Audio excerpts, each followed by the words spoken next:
Hello students, कैसे हो सभी।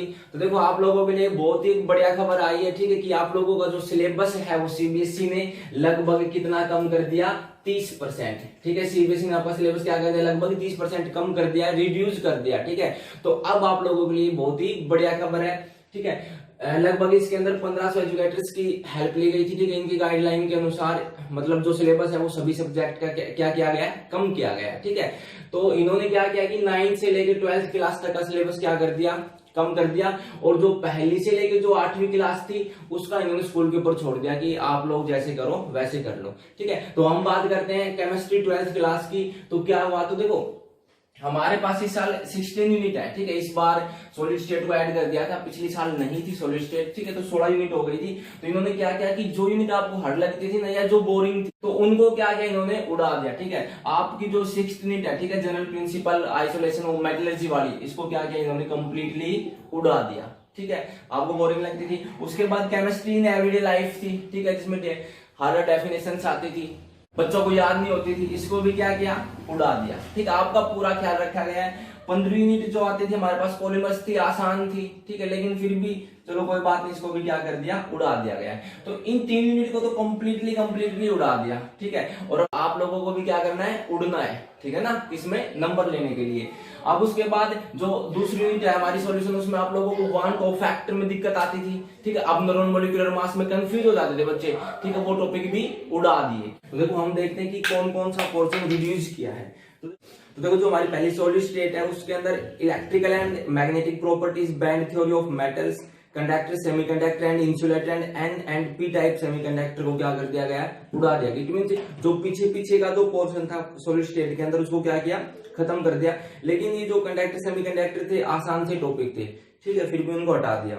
दूसरा सॉल्यूशन के अंदर अब non molecular mass and one of factor, ठीक है, बोरिंग था। ठीक है, बच्चों को दिक्कत रहती थी, हटा दिया, बहुत अच्छी बात। तीसरा इलेक्ट्रोकेमिस्ट्री के अंदर फ्यूल सेल, कोरिजन, ठीक है, कोरिजन बोरिंग था, फ्यूल सेल हटा दिया। लॉ ऑफ इलेक्ट्रोलाइसिस जिसमें फैराडे फर्स्ट एंड सेकंड लाते थे वो हटा दिया। उसके बाद इलेक्ट्रोलाइटिक सेल, ड्राई सेल और गैल्वेनिक सेल को भी हटा दिया। ठीक है, तो बोरिंग था उसको हटा दिया। उसके बाद केमिकल काइनेटिक्स में कोलिजन थ्योरी को हटा दिया गया है। ठीक है, एक्टिवेशन एनर्जी को हटा दिया, एक्टिवेशन एनर्जी आसान सा था, कोई बात नहीं। उसके बाद अरेनियस इक्वेशन को भी हटा दिया गया है। ठीक है, अरेनियस इक्वेशन में न्यूमेरिकल आते थे बड़े अच्छे, ठीक है, लेकिन हटा दिया, कोई बात नहीं। उसके बाद सरफेस केमिस्ट्री के अंदर इमल्सन के पूरे टॉपिक को हटा दिया, कैटालाइसिस के पूरे टॉपिक को हटा दिया गया है। कैटालाइसिस में होमोजेनियस थे, हेट्रोजीनियस थे। ठीक है, उसके बाद एक्टिविटी, सिलेक्टिविटी, एंजाइम कैटालाइसिस को भी हटा दिया गया। ठीक है, वैसे तो सरफेस केमिस्ट्री आसान यूनिट है तो ये टॉपिक भी आसान थे, लेकिन हटा दिए। उसके बाद जो हमारी 6th यूनिट है ना, general principles and process of isolation of elements, complete unit को उड़ा दिया। उसके बाद पी ब्लॉक के अंदर इस बार 15वां ग्रुप भी ऐड किया था। ठीक है, तो उसके अंदर जो पी ब्लॉक के अंदर है, preparation of property of phosphine की प्रॉपर्टीज हटा दी। Sulphuric acid, manufacture of sulphuric acid हटा दिया, है ना, बहुत इंपॉर्टेंट था, बहुत इंपॉर्टेंट टॉपिक हुआ करता था, बड़ा सा डायग्राम इसका। ठीक है, बच्चों को परेशानी आती थी, लेकिन इसको इस बार क्या किया, उड़ा दिया, आपको नहीं याद करना। उसके बाद नाइट्रोजन के ऑक्साइड के स्ट्रक्चर्स उड़ा दिए। ठीक है, फॉस्फोरस के इलेक्ट्रोपिक्स फॉर्म उड़ा दी, इंपॉर्टेंट होते थे, आसान सी थी, लेकिन उड़ा दी वो भी। उसके बाद preparation and properties of halides and oxo acids को भी हटा दिया। उसके बाद हमारे पास जो हमारी अगली यूनिट है, कौन सी, डी एंड एफ ब्लॉक, उसमें से chemical reactivity of lanthanoids, actinoids, electronic configuration, oxidation state and comparison with lanthanoids, preparation and properties of KMnO4 and K2Cr2O7। तो देखो जो KMnO4 और K2Cr2O7 थी, बच्चों की रिएक्शन याद नहीं होती थी, है ना, वैसे अच्छा टॉपिक था इस यूनिट में, यही था जो कुछ था वो, लेकिन बच्चों की रिएक्शन याद नहीं होती थी, उसको भी क्या किया, उड़ा दिया। ठीक, और इनकी केमिकल रिएक्टिविटी लैंथेनॉइड की, एक्टिनॉइड तो लगभग सारा खत्म कर दिया इसमें से। ठीक है, उसके बाद जो कोऑर्डिनेशन कंपाउंड है, हाँ, कोऑर्डिनेशन कंपाउंड में बच्चों को स्टीरियोआइसोमेरिज्म में बड़ी दिक्कत आती थी, तो स्टीरियोआइसोमेरिज्म को क्या किया, उड़ा दे। तो देखो सीबीएसई ने आप लोगों का ख्याल रखा ना, जो टॉपिक हार्ड आते थे, ठीक है, जो थोड़े से यूं थे कि बच्चे थोड़े बोर होते थे, ठीक, उनको उड़ाया।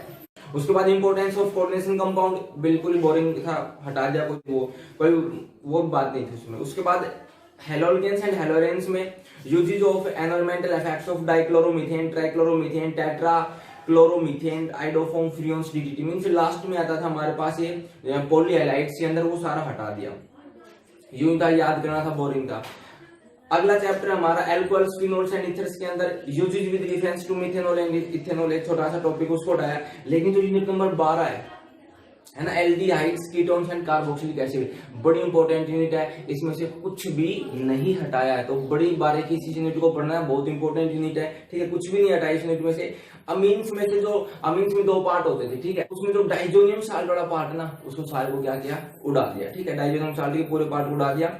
बायोमोलिक्यूल्स के अंदर ओलिगोसैकेराइड, पॉलीसैकेराइड, ठीक है, और इंपॉर्टेंस ऑफ कार्बोहाइड्रेट्स, विटामिन के पूरे पार्ट उड़ा दिया, एंजाइम्स, हार्मोन्स उड़ा दिए, ठीक है, और पॉलीसैकेराइड्स उड़ा दिए, ठीक है। तो अब आसान से बची बायोमोलिक्यूल, छोटी सी यूनिट बची है, ठीक है। और 15 और 16 चैप्टर हमारा कंप्लीट उड़ा दिया, पॉलीमर और केमिस्ट्री इन एवरीडे लाइफ, ठीक है। तो आप लोगों के लिए आसान सी बात होगी, अब आप लोग ना 70 में से 70 नंबर सभी ले सकते हो, ठीक है।